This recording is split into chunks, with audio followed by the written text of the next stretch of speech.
வணக்கம், நான் உங்களுடைய சரவணகுமரன் ஐஆர்எஸ்.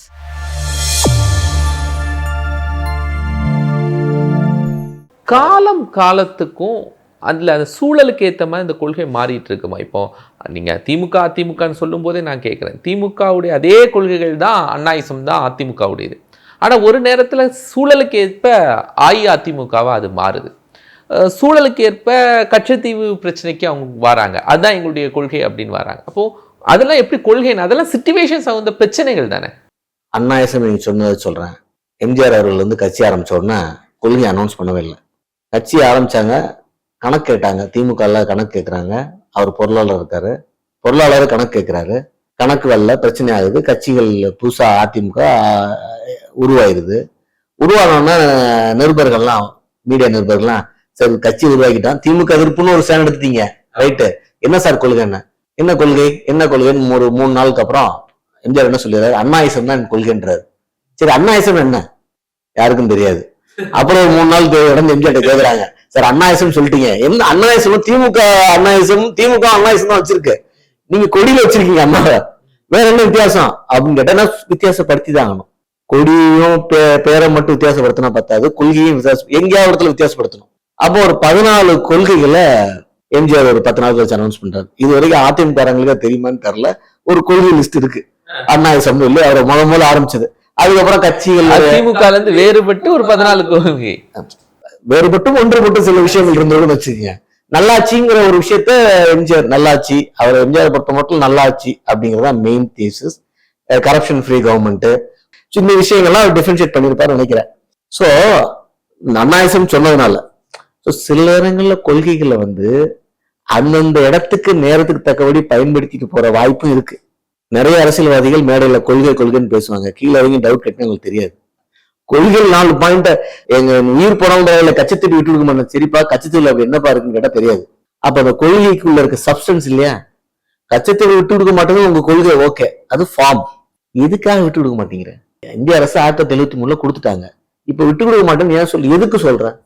அதுக்கு ஒரு காரணம் இல்லை, ஒரு எக்கனாமிக்கல் ரீசன் ஒன்றும் இல்லை, ஒரு பொலிட்டிக்கல் ரீசன் ஒன்றும் இல்லை, என்ன காரணம் இருக்கு அப்படின்னு நமக்கு தெரியாது.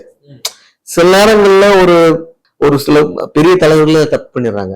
ஒரு சின்ன திபத்துல ஒரு சின்ன இடத்த நேரு வந்து கைனாவோட காம்ப்ரமைஸ் ஃபார்முலால விட்டு கொடுத்துருவாரு.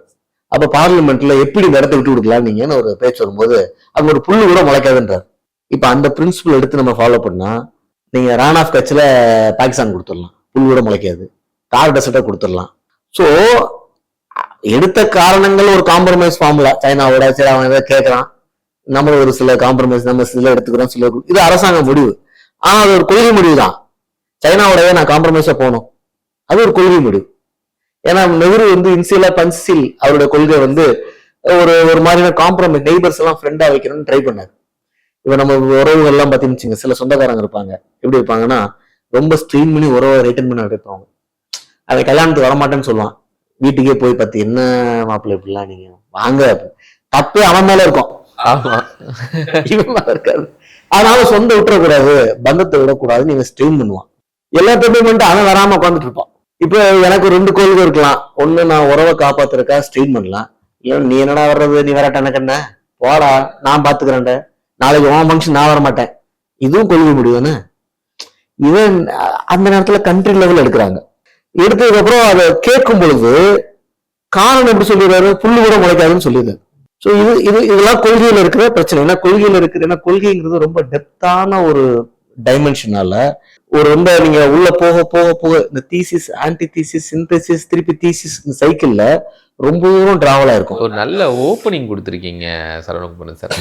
பட் கொள்கைகள் அப்படிங்கிறது என்னைக்கு மக்கள்கிட்ட இருந்து ஒரு அரசா உருவாச்சு இல்லையா? மக்கள் அரசு, மன்னர்கள் தான் அரசு, அவங்களுடைய வாரிசுரிமை அரசு அப்படிங்கிறத தாண்டி மக்கள் தான் ஆட்சியாளர்களாக மாறினாங்க இல்லையா? அப்போ தானே முதல்ல கொள்கை மக்களோட கொள்கை அரசோட கொள்கையா மாறிச்சு. எப்போ ஸ்டார்ட் ஆச்சு இந்த ஃபங்க்ஷனிங்? அதாவது நீங்க 1850 இந்த நம்ம என்ன கொள்கை முதல்ல அதாவது நம்ம முதல்ல வந்து, அதாவது இன்னைக்கு இருக்கிற பாப்புலரான கொள்கை கம்யூனிசம். 1848ல கம்யூனிசம்னு ஒரு கொள்கை, கம்யூனிஸ்ட் மேனிஃபெஸ்டோ, எலெக்ஷன் மேனிஃபெஸ்டோ மாதிரி கம்யூனிஸ்ட் மேனிஃபெஸ்டோ, நான் சொல்ற கொள்கைகள் எப்படி இருக்கலாம் சொசைட்டின்னு. இது வந்து ஒரு கார்ல் மார்க்ஸ்ங்கிற ஒரு சிந்தனையாளர் அவர் வெளியிடுறாரு. அவரும் ஏங்கல்ஸோட பணக்கார ஃப்ரெண்டு. Okay okay. கார்ல் மார்க்ஸுடைய பணக்கார ஃப்ரெண்ட் தான் ஏங்கல்ஸ். அதான் சொல்லுவேன், கம்யூனிசம் ஒரு கொள்கை வர்றதுக்கு ஒரு பணக்காரன உதவி தேவை, ஒரு கேபிட்டலிஸ்ட். சோ கார்ல் மார்க்ஸ் வறுமையிலே இருக்கிறாரு, ஒரு பெரிய சிந்தனையாளர், நான் கடைசி வரைக்கும் வறுமையில இருக்கிறாரு. அந்த வறுமையில இந்த புத்தகத்தை வெளியிடுற அளவுக்கு ஏஞ்சல்ஸ் உதவி பண்றாரு, ஃப்ரெடரிக் ஏஞ்சல்ஸ். சோ இது ரொம்ப பெரிய புத்தகமா சார்?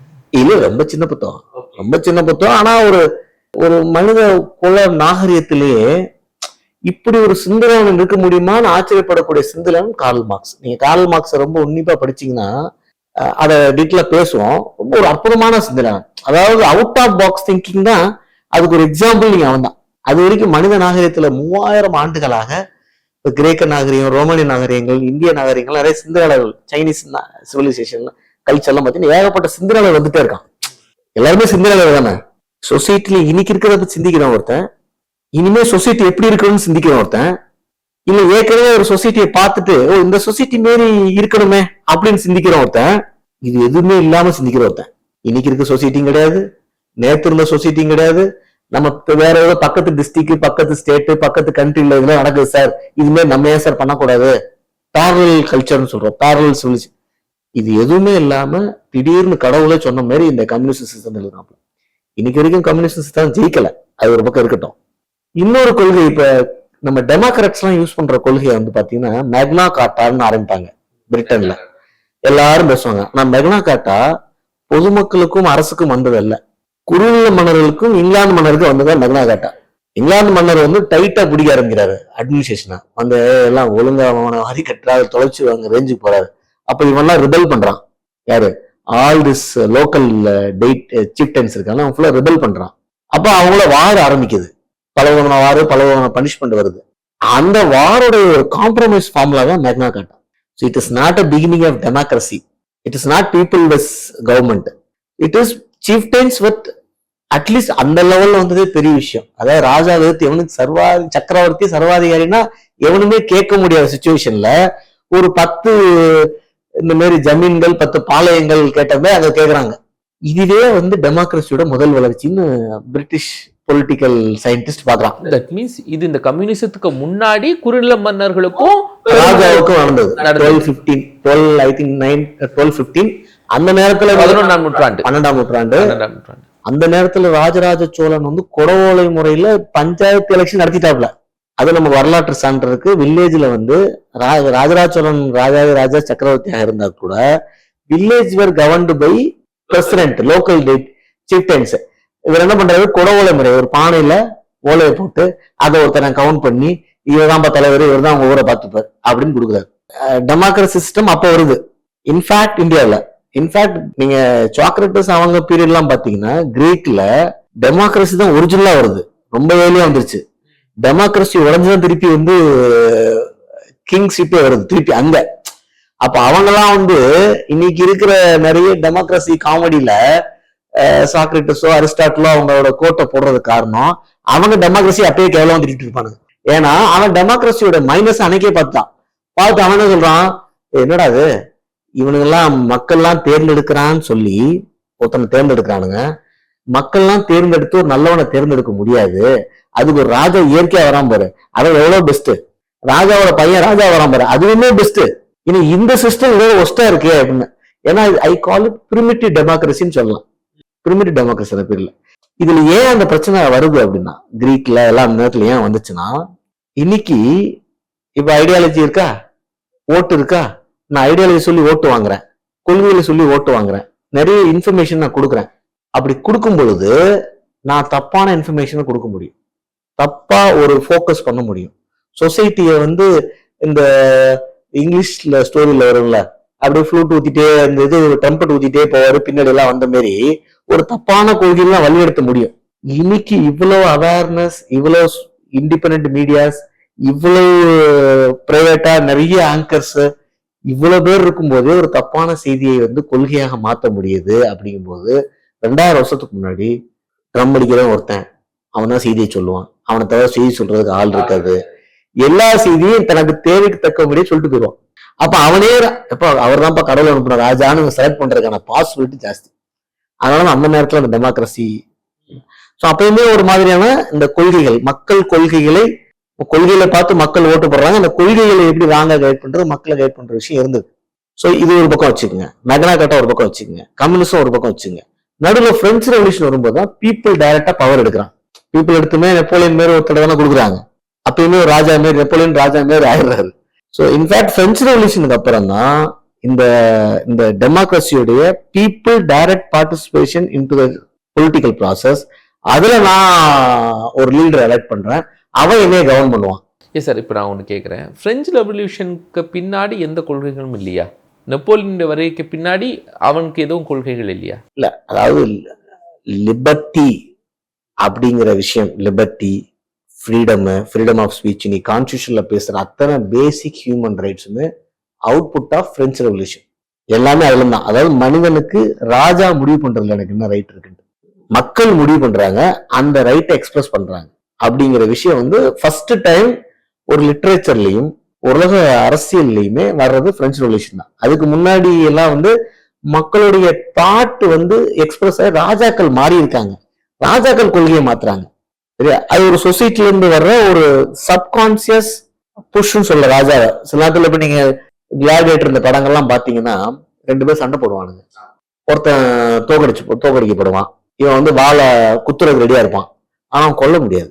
சோ அப்ப ராஜா எந்திச்சு நிப்பாரு, கிரீக்கோ ரோமோ சான்சலர்ஸ் எந்திச்சு நின்னோன்னா அவர் ராஜா அப்படி கையை இப்படி கீழே போட்டாருன்னா அவனை கொன்றுன்னு அர்த்தம்.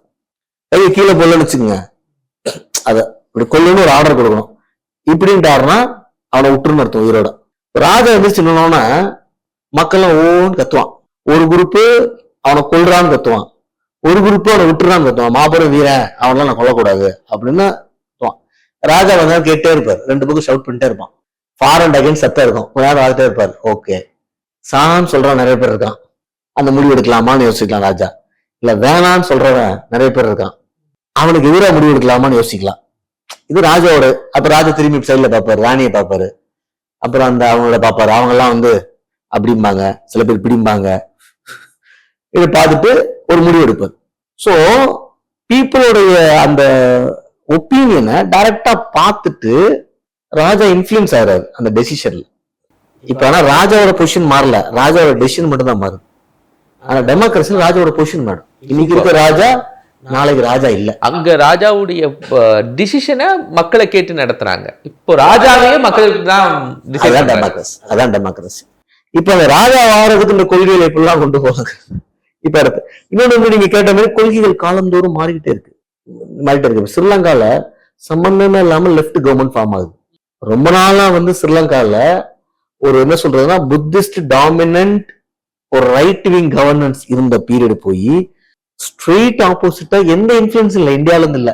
சில அரசியல் நோக்கர்கள் சைனாவோட இன்ஃபுளுன்ஸும் வாங்க. சைனாவே கம்யூனிசமா நமக்கு தெரியாது. ஆமா, அதை பத்தி நம்ம பேச வேண்டியது என்ன. ஸோ இப்ப இருக்கிற யங்கஸ்ட் பிரசிடென்ட் லெஃப்ட் ஐடியாலஜில வராது. ஸோ எப்படி ஸ்ரீலங்கன் மக்கள் திடீர்னு லெஃப்ட் பக்கம் நேவிகேட் ஆனாங்க?